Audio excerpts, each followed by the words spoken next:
حلقة جديدة من بستان كتب مع موضوع يتوقف عند دور الدبلوماسية في تدبير الصراعات وخلافات نزاعات ذات طابع ديني.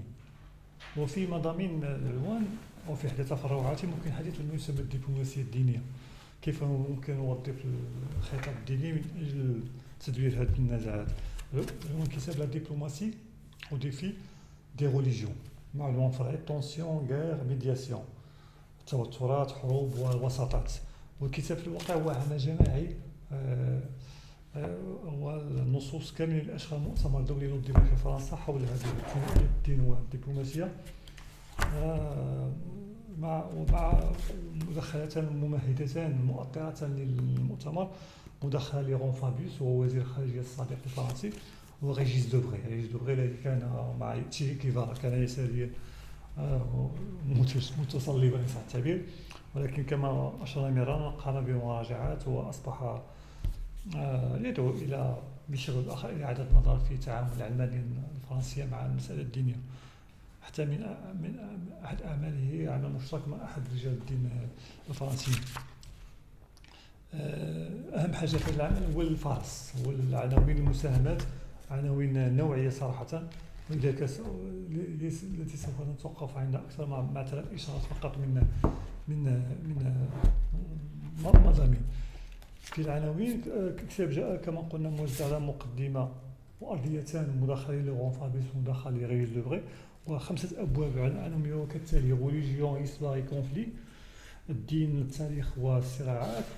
باب الثاني بعنوان كومبروندر لي كونفلي كونتمبوران، اللي في فهم الصراعات المعاصرة. باب الثالث هام جدا من صدر في فرنسا، معروفة به النموذج العلماني لنقل المتجدد أو الصلب، لايسيتي كومباري، العلمانية المقارنة.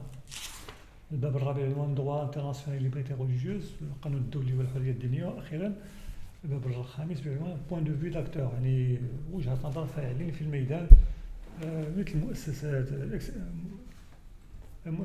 مثل مؤسسة سان إيجيديو التي توسطت في ما سمي بالعشرة الدموية في الجزائر ما بين السلطة والجهاديين وما إلى ذلك، ومجموعة مؤسسات. في العناوين مثلا في le religieux dans la mondialisation لمداخلات ريجيس دوبغي، يتحدث عن دور المحدث الديني في العولمة. هناك 4 عناوين فرعية يهمنا عنوانان 2: لا موندياليزاسيون بالكانيزونت، نقول عولمة البلقنة أو العولمة المبلقنة أو ولا ما عيناه قبل وبعد أحداث الربيع العربي في اليمن، في ليبيا، ما جرى في العراق طبعا، وأحرى ما جرى في يوغوسلافيا التي أصبحت صربيا كوسوفو وبوسنا. ولا بومب دياسبوريك دياسبوريك نسبة إلى الدياسبورا، يقصد على خصوص الجاليات الأقليات الدينية في أوروبا على الخصوص نموذجا. مدخلات أوليفي كريستان بعنوان في الباب الأول بعنوان ريليجيون إسباري كونفلي، جات بعنوان غير ديال كيسيون أوجوردي، حروب أمس وأسئلة اليوم، ويتوقف عند التجربة الأوروبية المعاصرة بين القرن السادس عشر والقرن الثامن عشر. أهمية هذه المداخلة أن ممكن أن تفيد المسلمين المعنيين أو بالنسبة للمسلمين المعنيين بالصراع الطائفي ما بين السنة والشيعة على الخصوص، من باب الحكمة ضرت المؤمنين الأوروبيين أو المسيحيين تجاوزت هذه الصراعات، ولكن عبر بعد قرون من ما يسمى الحروب الدينية، كانت دينية ودموية طبعا.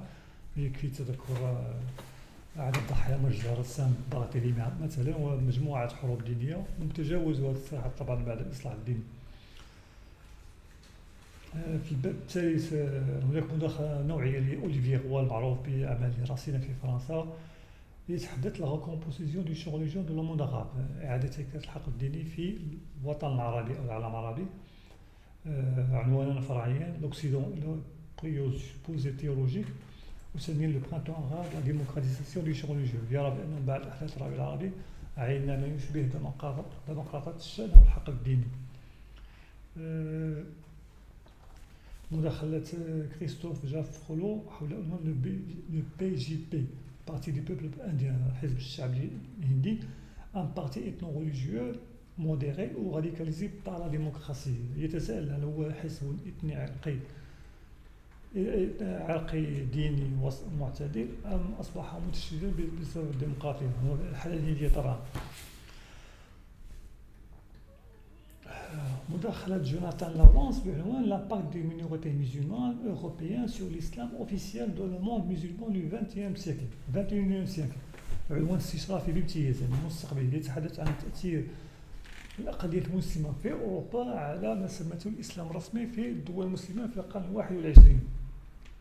هناك رسالة عالمية فرعية منها عنوان ديمونتي ليتا مسلمون تفكيك العالم الإسلامي. عنوان فرعي une exception islamique هل هناك استثناء إسلامي. من العناوين أيضا في الفصل الهام الذي أشرنا إليه ويتحدث لايسيتي كومباري العلمانية المقارنة. مداخلة سلسلة بعنوان لايسيتي كريتيك نحو علمانية نقدية. مداخلة فيليب بورتي la régulation du religieux dans les pays européens le déclin du vieux modèle. يتحدث عن ضبط المجال الديني في الدول الأوروبية وينذر أو ويزكي أفول نموذج تصور قادمة في المسألة الدينية. وهكذا هذا ما نعين على الخصوص في مجموعة الدول خاصة في فرنسا وبدرجة أقل في هناك ألمانيا إيطاليا إسبانيا.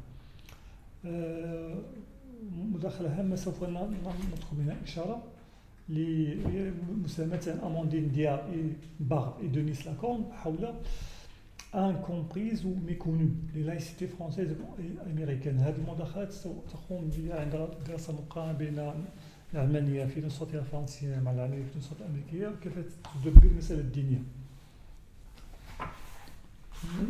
نمر للإشارات ندخل فقط أول المداخلة ل religion et médiation الدين والوساطة لجوزيف مايلا. في العلاقات الدولية جوزيف مايلا بالنسبة للقراء العرب واشتهر بكتابه الذي أجراه وكتاب حواري مع الراحل محمد راكون بعنوان من منهاتن إلى بغداد. من منهاتن إلى بغداد. 3 إشارات. الصفحة 60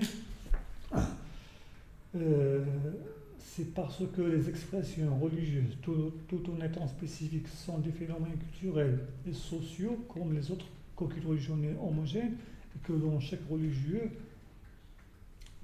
univers religieux est traversé par des conflits d'interprétation, la délimitation même des phénomènes religieux étant variable dans le temps et dans l'espace. Un premier impératif impose donc à quiconque veut appréhender les phénomènes religieux.